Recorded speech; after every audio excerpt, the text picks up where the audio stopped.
Hi all, ACUR എക്സാംസിൻ്റെ മറ്റൊരു എപ്പിസോഡിലേക്ക് എല്ലാവർക്കും സ്വാഗതം. ഇന്ന് ഞാൻ ഈ വീഡിയോയിൽ സ്പ്രെഡ്ഷീറ്റ് മോഡലിംഗ് ഫോർ ബിസിനസ്സസ് എന്ന സബ്ജക്റ്റിൻ്റെ സിലബസിൽ എന്തൊക്കെയാണ് പറഞ്ഞിരിക്കുന്നത് നോക്കുകയാണ്. ഇതിൽ ശ്രദ്ധിക്കേണ്ട ഒരു കാര്യം, ഇത് ടോട്ടൽ 50 മാർക്കിൻ്റെയാണ് എക്സ്റ്റേണൽ എക്സാം ഉണ്ടാവുന്നത്. ഓക്കെ, 50 മാർക്കിൻ്റെ 25 മാർക്ക് ഇൻറ്റേർണലും വരുന്ന ഒരു പേപ്പറാണ്. അതുകൊണ്ട് തന്നെ നിങ്ങളുടെ എക്സാമിൻ്റെ ടൈം ഒരു 30 മിനിറ്റ്സ് കുറവായിരിക്കും.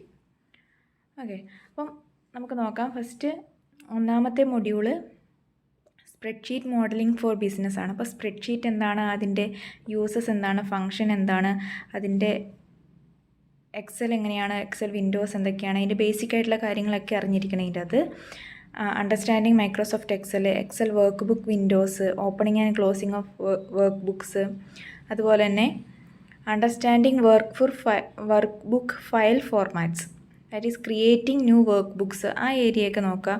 ഫോർമാറ്റിംഗ് സെൽസ് എങ്ങനെയാണ്, റോസ്, അതൊക്കെ എല്ലാവർക്കും അറിയുന്ന കാര്യങ്ങളാണ്. എന്നാൽ അത് ക്വസ്റ്റ്യനിലൂടെ ചോദിക്കുമ്പോൾ നമ്മൾ എഴുതുന്ന എങ്ങനെയാണെന്നൊന്ന് നോക്കി വെക്കുക. എങ്ങനെ എഴുതി പിടിപ്പിക്കാൻ വേണ്ടി പറ്റും എന്നുള്ള കാര്യം നോക്കുക.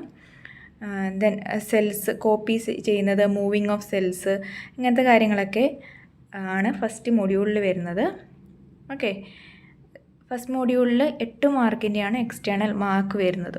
8 മാർക്കാണ് എക്സ്റ്റേണൽ. ദെൻ സെക്കൻഡ് മൊഡ്യൂളിൽ എക്സലിൽ formulas entering formulas into Excel. അപ്പോൾ ഫോമുലാസ് എന്തൊക്കെയാണെന്ന് പഠിച്ചു വെക്കാൻ ചോദിക്കാൻ ചാൻസ് ഉണ്ട്.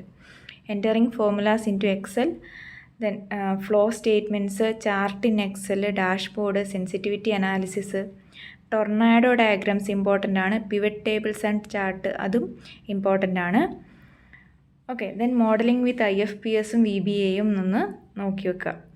അതാണ് സെക്കൻഡ് മൊഡ്യൂളിൽ വരുന്നത്. സെക്കൻഡ് മൊഡ്യൂൾ 12 മാർക്കിനായിരിക്കും എക്സ്റ്റേണൽ ക്വസ്റ്റ്യൻസ് വരിക. ദെൻ തേർഡ് മൊഡ്യൂൾ ഇമ്പോർട്ടൻ്റ് ആയിട്ടുള്ളൊരു മൊഡ്യൂളാണ് matrix operations. Okay, regression analysis, macros, then lookup and reference functions, NPV IRR function, data table, database manipulation, merging, അങ്ങനത്തെ കാര്യങ്ങളൊക്കെയാണ് ഈ ഏരിയയിൽ മെട്രിക്സ് ഓപ്പറേഷൻസിൽ ഉള്ളത്. 15 മാർക്കിനാണ് തേർഡ് മൊഡ്യൂളിൽ ക്വസ്റ്റ്യൻസ് ഉണ്ടാവുക. Then last module pivot tables ആണ്. നേരത്തെ പറഞ്ഞ പോലെ തന്നെ ഇമ്പോർട്ടൻ്റ് ആണ് pivot tables. Using pivot tables, slicers, managing customers, vendors, employers, gaining product and service insights, sales reports using Excel important ആണ്. Then supervising sales with Excel, preparing invoices, ഇതൊക്കെ കൃത്യമായിട്ട് നോക്കി വെക്കാം. ഇതിന് 15 മാർക്കാണ് ഫോർത്ത് മൊഡ്യൂളിൽ വരുന്നത്. സോ ഇങ്ങനെയാണ് 4 മൊഡ്യൂള് ക്ലാസിഫൈ ചെയ്തിരിക്കുന്നത്. ദെൻ 50 മാർക്ക് സ്പ്രെഡ് ചെയ്തിരിക്കുന്നത്. ഫസ്റ്റ് മൊഡ്യൂളിന് 8 മാർക്ക്, സെക്കൻഡ് മൊഡ്യൂളിന് 12 മാർക്ക്, തേർഡ് മൊഡ്യൂളിനും ഫോർത്ത് മൊഡ്യൂളിനും 15 മാർക്ക് വീതം 50 മാർക്സിലായിരിക്കും നിങ്ങളുടെ ഈ എക്സാം ഉണ്ടാകുക. ഓക്കെ,